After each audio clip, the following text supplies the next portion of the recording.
Hi, I'm Ron Timmermans, one of the many hosts with the Florida Aviation Network, and today we have just finished the CFI reunion at the Marriott Hotel in Orlando, Florida.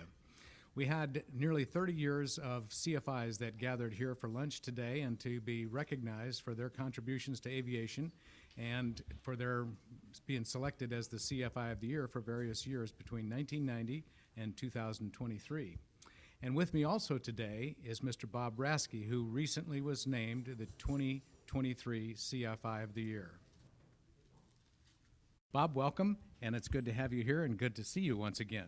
Oh, as usual, Ron. I mean, doing talks in the past has always been a pleasure, and today even especially, thank you for chatting with me. Indeed. So it was wonderful to see a number of CFIs who in the past 30 years had been named, each of them been named CFI of the Year for the district, some of them for the regionals, and even a couple of national CFI of the Year winner awards.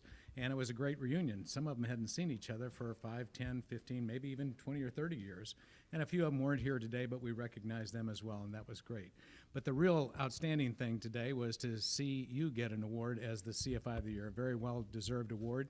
Bob, you've got a lot of experience in aviation, both general aviation, military aviation, and commercial aviation. So what is it, 26,500 hours and still counting? Yes, in that ballpark area. Then, so probably a year or two gap here that I didn't log, but yes. Indeed. So, and 26,500 hours of flying and still learning, are you? Always learning, basically any chance I can get learning, either recently increasing my type ratings in the GA world with some jets and turboprops.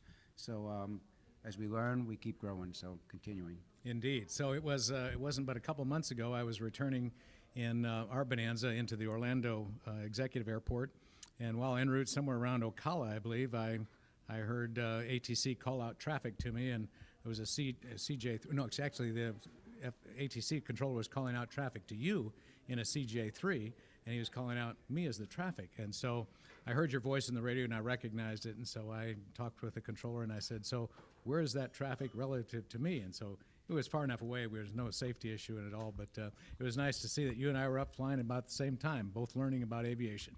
Oh, absolutely. I mean, it was a joy to hear your voice up there, so because I was going through the mild stress of a proficiency check, the annual 6158 currency check. So even the examiner gave me the proficiency check, thought it was kind of neat that, Bob, who is that? You know them?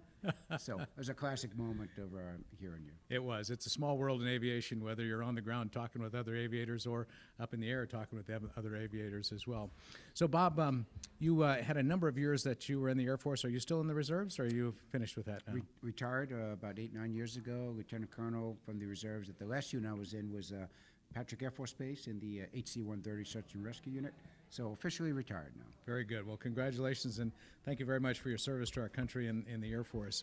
You deployed at least for 2 wars, I know, the Gulf War, one in 1990-91, and then again in Operation Enduring Freedom and in the Second Iraq War. Yes. And both of those you flew military missions, did you? I did. The very first thing as a young lieutenant, I was in Ramstein Air Force Base. That back in the day we had a wall, East and West Germany. But as a young lieutenant, the Gulf War popped up in there too. And so I was able to fly the F-16, young kid, brand new lieutenant, in that war, and then obviously came back to the States, went back to the Guard Reserve, changed airplanes out to HC-130, Search and Rescue World. So I was kind of enjoying that peaceful moment for a few years until all of a sudden we had, of course, 911. And then I was back in the game and deployed for about a year post-Enduring Freedom. I was a United instructor at the time, took a year off, put back the war machine, look there and did that over there. Indeed, as did so many commercial airline pilots called to war because their country needed their service in the reserves and the like. And so thank you for stepping up, as did so many other pilots. But your other day job was flying for United Airlines. And so how long have you been with them? So I just hit my 30-year point. 30-year point, wow. Yeah, so 30-year point with United. And they remind me, you don't really think about 30 years until the chief pilot comes and says, here's your 30-year pin. So you get to wear it on your tie. That is good. So that's how much we love it. It keeps going. There's not like a date of mine for me, and especially me since I love it, but 30 years. Yes, indeed. Well, that's great. And how about for general aviation? I know you own a couple of aircraft and you fly general aviation frequently, or do you get your fill of flying at United? Oh, yeah, actually, to be honest, if you look at my logbooks over time, the GA books always kind of like either sometimes exceeded or met the United flying, because I do my United trips and then I'd come back and just fly away. I love GA. And I'm a personal owner of 2 GA airplanes, the 67 Aztec and 67 Cherokee 6, which I restored and flies those as much as I can, usually in training activities that help out others. So, and that, and besides CJs recently now, PC-12 coming up that I'm getting current on. So, yes, but you might say I'm still addicted to GA, and I'm just trying to keep that momentum. Even some of the warplanes, which I'd flown with the DC-3 and others. So it's always a joy. Indeed it is. Indeed it is. And so you also always give back to aviation. I remember you've told me that you use your airplanes occasionally to either give Young Eagles flights or inspire young people to seek careers in aviation. So that's going pretty good, I imagine, isn't it? Yeah, it's outstanding. It's inspirational. Like, I belong to 2 EA chapters. One of the keys in Marathon, because that's where I have, I belong to the airport down that we have, Foxtrot Delta 51, which you got to visit one time. Indeed I did. And then the EA 74 up here at Orlando, run by Barbara Phillips and stuff.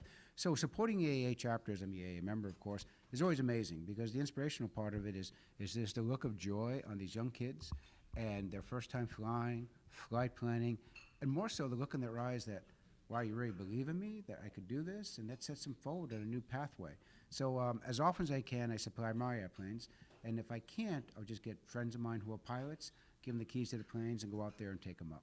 So. Great, great. So that's really giving back to aviation, and wonderful that you're able to do that and inspire young people that might otherwise not look at aviation for a career. And it is a wonderful career, has been for you and for so many other pilots. So very good. So Bob Raskey, the 2023 CFI of the Year for the Orlando District. It's so great to have you with us. Congratulations, Bob. You were also named the winner of the Larry D. Enlow Award. It's somewhat an award commemorating Larry Enlow, who is a former member of the FAA and inspired so many other pilots as well. So two things that you are duly noted for. And so thank you for joining me today, and it's so good to have you with us, and I look forward to seeing you again soon and flying with you one of these days. I look forward to it, Ron. It's a pleasure and honor, and again, just appreciate these moments to make a difference. Indeed. For the Florida Aviation Network, reporting from Orlando, this is Ron Timmermans, one of the hosts, and my guest, Bob Raskey. Thank you for joining, and we'll see you again soon.